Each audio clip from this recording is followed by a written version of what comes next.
سب سے پہلی بات یہ ہے کہ جو اس وقت کرائسس دنیا کا امپورٹنٹ ہے وہ یوکرین رشیا ٹینشن، اس کو ٹائٹل دیا گیا ہے۔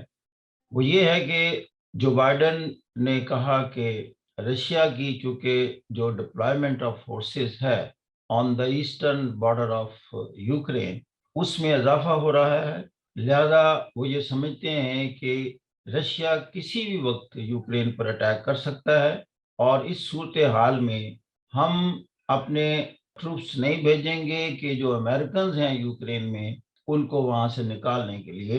لہذا انہوں نے ڈائریکشن دی ہے کہ تمام جو امریکنز ہیں یوکرین میں وہ اپنے طور پر وہاں سے نکل جائیں۔ Russia can invade Ukraine any time. یہ چیز ایک سیریس بات ہوئی ہے، اس کے ریپرکشنز ہوتے ہیں اس بات کے۔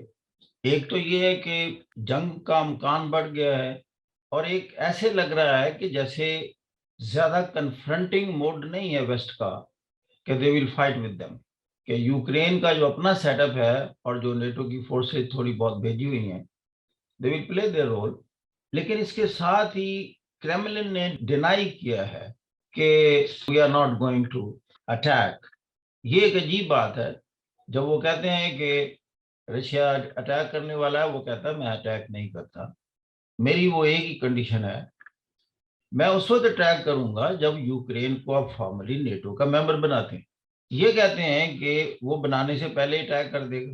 سینٹینسز جو ہوتے ہیں ایسے موقع پر سامنے آتے، ان سے ہی کچھ انالسٹ اندازہ لگاتے ہیں۔ جیسے ایک سینٹینس تھا جو بائیڈن کا کہ we are dealing with the world's one of the largest armies, it means کہ they are seriously going to confront it. یہ الفاظ کہنا کہ we are going to deal with the world's one of the largest armies, اس کا مطلب کہ وہ اس سے انگیج ہوں گے۔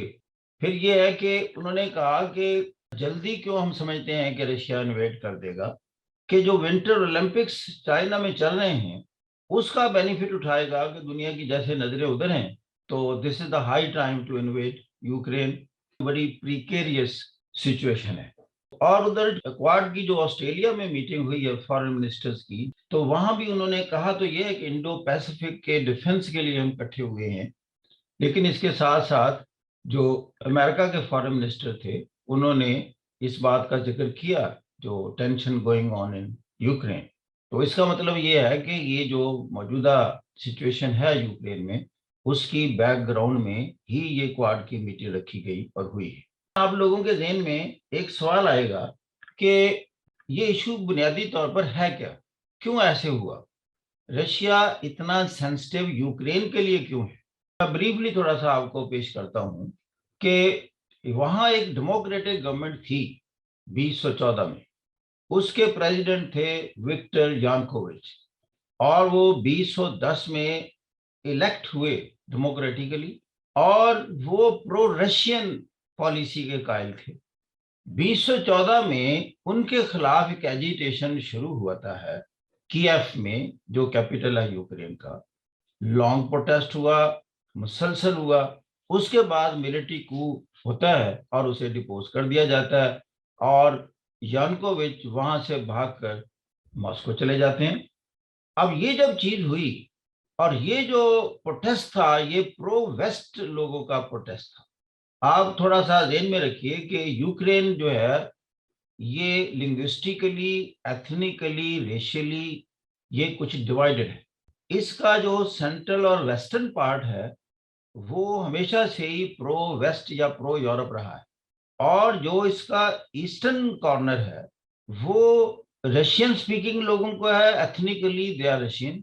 اسی طرح جو کرائمیا ہے پیننسولا، اس میں بھی پرو رشین لوگ رہتے ہیں۔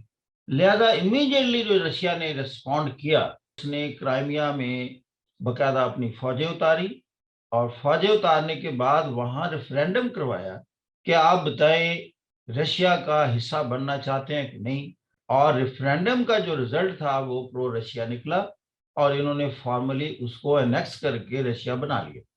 یہ آپ کو معلوم ہونا چاہیے کہ کرائمیا میں آلریڈی رشین ایک نیول بیس موجود تھا، اس لیے کہ جو وہاں کی حکومتیں تھیں وہ پرو رشین تھیں۔ اسی طریقے سے جو ایسٹرن پارٹ آف یوکرین تھا اس میں چونکہ رشین سپیکنگ لوگ تھے، وہاں اٹانومی کی موومنٹ شروع ہو گئی یا شروع کروا دی گئی، کیونکہ ان کا بارڈر لگتا تھا رشیا سے، لہذا رشیا سے سپورٹ حاصل کرنا ان کے لیے کوئی مشکل نہیں تھی۔ ویسٹ جس کے بہاف پر کیف میں نئی حکومت بنی، وہ ویسٹ بھی کنفرنٹ کرنے سے باز رہی، نہ انہوں نے ایسٹرن یوکرین میں ان کے ساتھ جنگ کی، نہ کرائمیا میں رشین فورسز کے ساتھ جنگ کرنا مناسب سمجھا، اور انہوں نے اس کو ڈائجسٹ کر لیا اس سچویشن کو، اور یہ غنیمت جانا کہ ہمارے پاس جو تقریباً 80% یوکرین موجود ہے، یہی سفیشنٹ ہے۔ یہاں پھر انہوں نے دوسرا یہ کیا، جب رشیا نے کرائمیا کو انیکس کر لیا فارملی، اور آپ دیکھیں کرائمیا اور رشیا کے درمیان تھوڑا سا سمندر کا ایریا تھا، وہاں رشیا نے ایک برج بنا کر اس کو باقاعدہ اب فزیکلی کنیکٹ بھی کر لیا۔ ویسٹ نے اور امریکہ نے اور نیٹو نے مل کر زیادہ سے زیادہ یہ کیا کہ رشیا پر سینکشنز امپوز کر دی 2014 میں، اور وہ سینکشنز امپوزڈ موجود ہیں ابھی تک۔ اگلا سٹیپ ہوتا تھا ویسٹ کا کہ فارملی جو بھی اسٹوائل سوویت یونین دور کے وارسا پیکٹ کنٹریز تھے، یہ باری باری ان کو نیٹو کا ممبر بنا رہے ہیں۔ جیسے پولینڈ پہلے نہیں تھا، وارسا پیکٹ میں تھا، سوویت یونین کے ساتھ تھا، اس کو نیٹو کا ممبر بنا لیا، یہی بالٹک سٹیٹس کو نیٹو کا ممبر بنا لیا، اسی طرح رومانیہ کو بنا لیا، سوائے یوکرین کے۔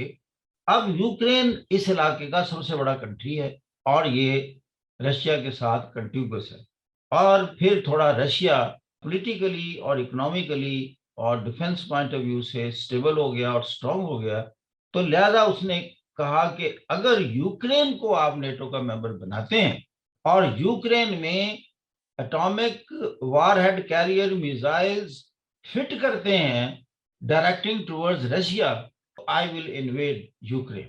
یہ ہے وہ سچویشن۔ یہ اس وقت اس نے کہا کہ جب نیٹو نے اعلان کر دیا کہ اگر یوکرین ہمیں اپلیکیشن دیتا ہے to become part of NATO تو وی ول ایکسپٹ دیٹ۔ اس کے بعد یہ سارا جھگڑا شروع ہوتا ہے۔